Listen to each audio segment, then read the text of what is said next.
Assalamualaikum warahmatullahi wabarakatuh. Perkenalkan, saya Ida Hamidah, mahasiswa pasca sarjana Pendidikan Matematika IKIP Siliwangi. Terima kasih atas kesempatannya. Di sini saya akan mempresentasikan hasil penelitian tesis yang telah saya lakukan. Judul penelitian yang saya buat adalah pengembangan media pembelajaran berbasis Android pada materi trigonometri dengan pendekatan saintifik untuk meningkatkan kemampuan pemahaman dan self-esteem matematis siswa. Latar belakang pada penelitian ini yang pertama adalah pemahaman matematis. Kemampuan pemahaman matematis siswa tidak hanya sekedar memahami suatu informasi, melainkan siswa dapat memaknai dan mentransformasi suatu informasi yang dimilikinya menjadi sesuatu yang lebih berarti, sehingga hal tersebut dapat membantu siswa dalam menguasai ataupun melakukan pemecahan masalah dalam bermatematika yang lebih tinggi dan sulit nantinya. Selanjutnya, self-esteem. Self-esteem merupakan salah satu kemampuan afektif di mana siswa memiliki rasa penghargaan diri. Self-esteem yang tinggi akan memberikan hal-hal positif terhadap pribadi seorang siswa, di mana dia tidak ada lagi rasa minder, takut salah dalam melakukan penyelesaian ataupun juga hal-hal negatif lainnya. Selanjutnya adalah COVID-19. Hal ini telah merubah sistem pembelajaran dari yang tadinya tatap muka menjadi pembelajaran bersifat online atau daring. Oleh sebab itu, maka diperlukanlah suatu media pembelajaran yang dapat menunjang proses belajar secara online tersebut. Salah satunya adalah dengan membuat media pembelajaran berbasis Android. Menurut beberapa penelitian, media berbasis Android ini dirasa cukup baik untuk dapat mendukung sistem belajar online, di mana dengan berbasis Android ini, segala sesuatu pembelajaran dapat dirangkum dalam satu media saja, dan juga sistem pembelajarannya dapat dilakukan di luar sekolah, bisa dimanapun, kapanpun, dan tidak terikat oleh waktu dan tempat.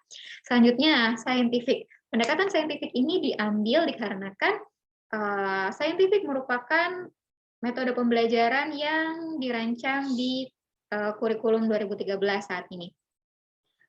Di mana saintifik juga dilakukan dikarenakan dalam pendekatan saintifik ini, siswa dituntut untuk mampu mengkaji segala sesuatu secara ilmiah. Selanjutnya adalah materi trigonometri. Materi trigonometri ini diambil dikarenakan materi trigonometri merupakan suatu materi dasar yang menjadi dasar dari beberapa ilmu lainnya. Salah satunya adalah ilmu astronomi, ilmu perbintangan, kemudian ilmu fisika, dan juga ilmu-ilmu lainnya. Selanjutnya, rumusan masalah dari penelitian ini adalah yang pertama, bagaimana mengembangkan media pembelajaran berbasis Android pada materi trigonometri dengan pendekatan saintifik. Yang kedua, bagaimana respon guru dan siswa terhadap media pembelajaran berbasis Android pada materi trigonometri dengan pendekatan saintifik.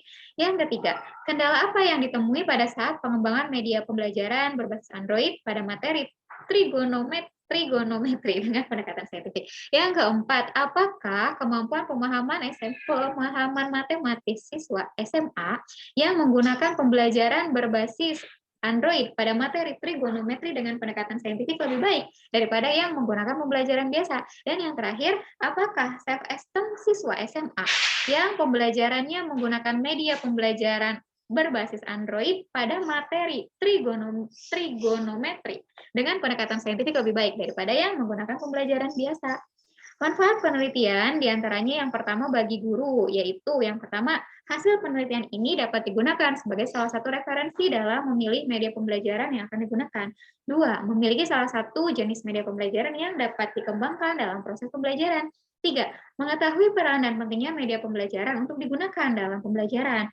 Bagi siswa, yang pertama, akan termotivasi dalam belajar mandiri. Yang kedua, memiliki pengalaman belajar menggunakan media pembelajaran yang dikembangkan. Tiga, mengalami variasi kegiatan belajar yang bermakna dan menyenangkan, sehingga dapat memperoleh prestasi belajar yang lebih memuaskan. Selanjutnya, bagi pembelajaran matematika. Yang pertama, hasil penelitian ini diharapkan dapat menjadi masukan guna penyempurnaan pembelajaran matematika sehingga mampu meningkatkan mutu pendidikan ke arah yang lebih baik.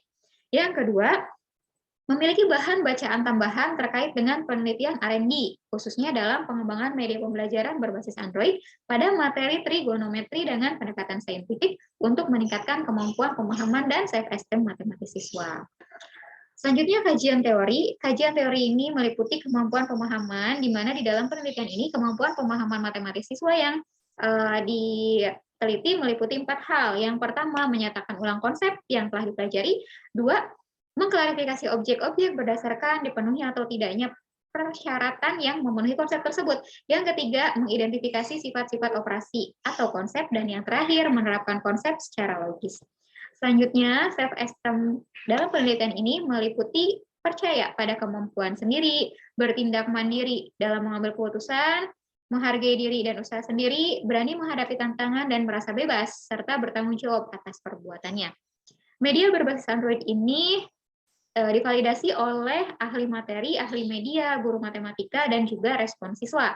Beberapa aspek yang dinilai diantaranya aspek relevansi materi, aspek evaluasi dan latihan soal, aspek pengorganisasian materi, aspek bagi strategi pembelajaran, aspek rekayasa perangkat lunak, aspek bahasa, dan juga aspek visual. Pendekatan saintifik meliputi 5M, mengamati, menanya, menalar, mencoba, dan mengkomunikasikan.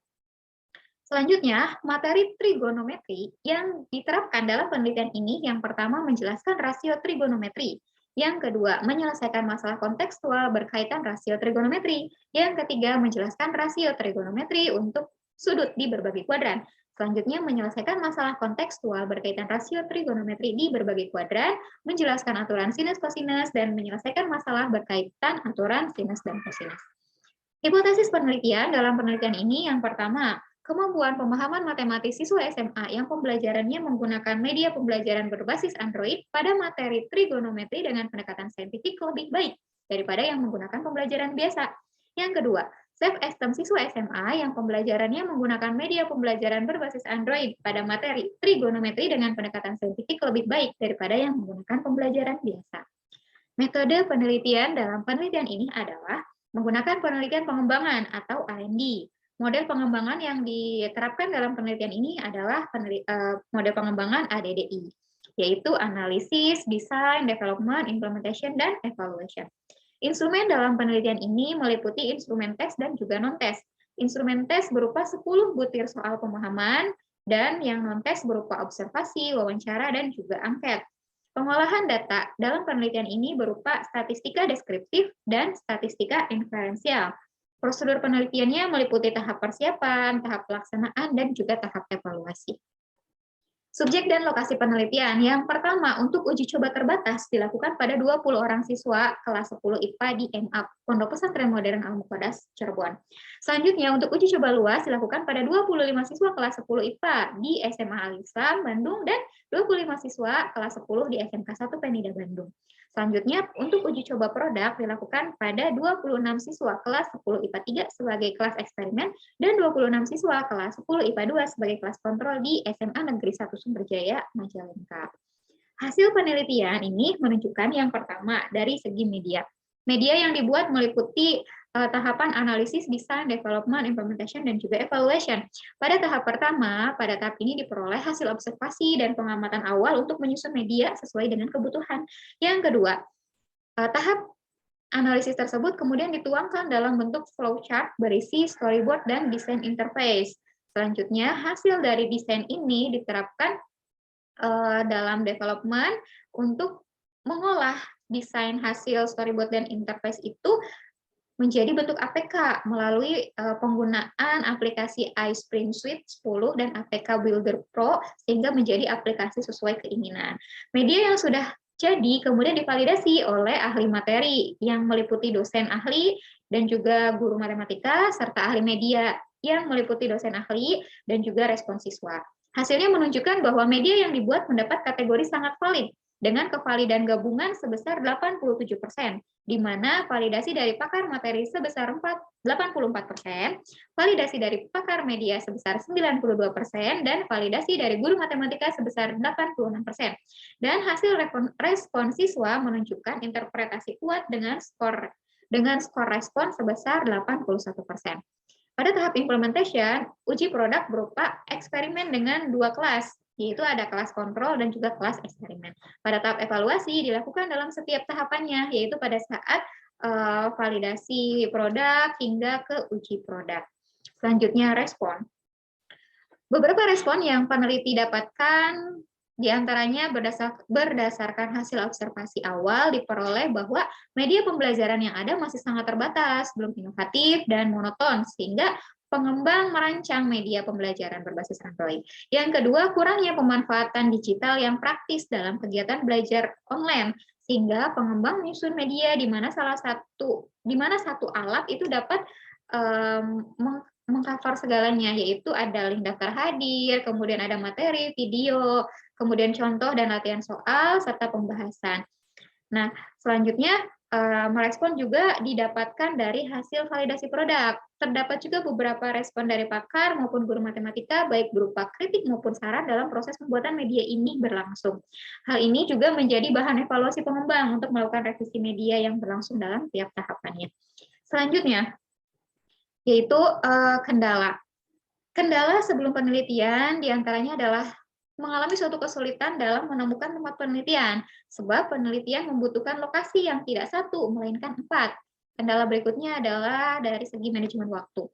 Kemudian kendala saat penelitian. Pada uji coba terbatas, tidak terdapat kendala yang serius. Saat uji coba luas, kendala terjadi ketika respon yang diberikan guru dan siswa itu cukup lama. Hal ini terjadi karena jadwal yang sempat berbentrokan dengan ujian semester, sehingga penelitian sempat ditunda beberapa waktu, kemudian dijadwalkan ulang dengan waktu luangnya sekolah. Kendala terjadi lebih banyak pada saat penelitian produk. Beberapa siswa kesulitan saat proses belajar online. Kontrol aktivitas dan pemahaman siswa juga sempat mengalami kendala, efisiensi Jun, interaksi dan komunikasi dengan siswa, kemudian ada juga siswa yang tidak memiliki perangkat, serta penguasaan IT yang juga kurang baik dari siswa sehingga masih membutuhkan arahan yang lebih intens. Selanjutnya kendala setelah penelitian, peneliti mengalami kendala dalam menyusun hasil penelitian dikarenakan suatu kesibukan, juga minimnya referensi dan semangat yang sempat menurun. Selanjutnya, hasil pemahaman ini diperoleh dari hasil pretest dan posttest kelas eksperimen dan juga kelas kontrol. Pada perhitungan pertama yang dihitung merupakan hasil dari pretest. Uji normalitas pretest menghasilkan bahwa nilai pretest kelas eksperimen sebesar 0,077 dan pretest kelas kontrol sebesar 0,068. Ini merupakan nilai signifikannya ya. Kemudian nilai keduanya itu lebih besar dari 0,05, maka sampel dari keduanya tersebut merupakan sampel yang berdistribusi normal. Selanjutnya dilakukan uji homogenitas. Diperoleh nilai signifikansi sebesar 0,822 yang artinya lebih besar dari 0,05, sehingga varians antara data kelas eksperimen dan kelas kontrol adalah data yang homogen. Dikarenakan nilai pretest sendiri sudah terdapat perbedaan, maka tidak dilanjutkan dalam uji posttest, melainkan masuk dalam uji endgen untuk melihat seberapa besar perbedaan yang terjadi. Pada perhitungan normalitas endgen diperoleh nilai signifikansi kelas eksperimen sebesar 0,678 dan kelas kontrol sebesar 0,700. Nilai keduanya lebih besar dari 0,05, maka data tersebut berdistribusi normal. Selanjutnya, berdasarkan signifikansi nilai homogenitasnya, yaitu sebesar 0,863, lebih besar dari 0,05, maka varians data antara kelas kontrol dan kelas eksperimen dalam endgen tersebut merupakan data yang homogen. Selanjutnya, setelah diketahui bahwa data merupakan berdistribusi normal dan homogen, dilanjutkan dalam uji T. Untuk nilai signifikansi tutel yaitu sebesar 0,000 kurang dari 0,05. Sedangkan signifikansi one tail adalah 0,000 dibagi 2 yaitu sebesar 0,000, dapat disimpulkan bahwa H0 ditolak. Artinya, kemampuan pemahaman matematis siswa yang pembelajarannya menggunakan media berbasis Android lebih baik dari yang pembelajaran biasa. Berikutnya hasil dari self-esteem. Self-esteem siswa diperoleh setelah melakukan kegiatan pembelajaran menggunakan media tersebut. Pada uji normalitas diperoleh signifikansi self-esteem kelas eksperimen sebesar 0,328 dan kelas kontrol sebesar 0,421. Nilai keduanya lebih besar dari 0,05, maka dapat disimpulkan kedua nilai tersebut berdistribusi normal. Selanjutnya, masuk dalam uji homogenitas. Diperoleh signifikansi sebesar 0,448, yang artinya lebih besar dari 0,05, sehingga varians data antara kelas eksperimen dan kelas kontrol ini adalah homogen. Karena data tersebut berdistribusi normal dan juga homogen, maka dilanjutkan uji T. Untuk uji T self-esteem sendiri diperoleh signifikansi to tail, yaitu sebesar 0,000 kurang dari 0,05. Sedangkan signifikansi one tail adalah 0,019 dibagi 2. Sama dengan 0,0095. Berdasarkan hal tersebut, maka dapat disimpulkan bahwa H0 ditolak. Self-esteem kelas eksperimen sebesar 92,69 dan kelas kontrol sebesar 90,42. Berdasarkan perhitungan persentase nilai rata diperoleh persentase self-esteem kelas eksperimen sebesar 92,69 dibagi skor maksimumnya adalah 120 dikali 100%, maka totalnya adalah 77%, dan self-esteem kelas kontrol sebesar 90,42 dibagi 120 dikali 100% adalah 75%, di mana nilai keduanya ini termasuk kategori yang sangat tinggi. Kesimpulannya, media berbasis Android yang dibuat dengan model ADDI mendapatkan respon kuat dari siswa dan sangat valid oleh validator. Respon yang diperoleh baik dari guru dan siswa terdapat media pembelajaran Android yang sangat positif dan dapat respon kuat dari segi kemudahan, bermanfaatan, bahasa dan juga visual. Kemudian kendala yang dihadapi diantaranya yang paling terlihat jelas adalah manajemen waktu, kemudian dari sinyal, efisiensi Zoom, dan ada beberapa siswa yang tidak memiliki perangkat, kemudian penguasaan IT yang belum cukup baik. Selanjutnya adalah pemahaman. Peningkatan kemampuan pemahaman matematik siswa yang memperoleh pembelajaran menggunakan media berbasis Android ini lebih baik daripada yang memperoleh pembelajaran tanpa menggunakan media berbasis Android. Selanjutnya, self-esteem. Self-esteem matematik siswa yang memperoleh pembelajaran menggunakan media berbasis Android lebih baik daripada yang memperoleh pembelajaran tanpa menggunakan media berbasis Android. Selanjutnya, beberapa saran yang dapat diberikan dari penelitian ini diantaranya adalah yang pertama, pengembangan media berbasis Android ini dapat terus dikembangkan dengan melakukan perbaikan dan penyempurnaan terhadap fitur-fitur dalam aplikasi. Yang kedua, dalam pelaksanaan penelitian diharapkan selalu berjiwa terbuka. Ini akan menjadi saran terbaik untuk penelitian yang diterapkan. Selanjutnya, yang ketiga, susun rencana penelitian dengan baik untuk menghindari terjadinya bentrok waktu saat melakukan penelitian.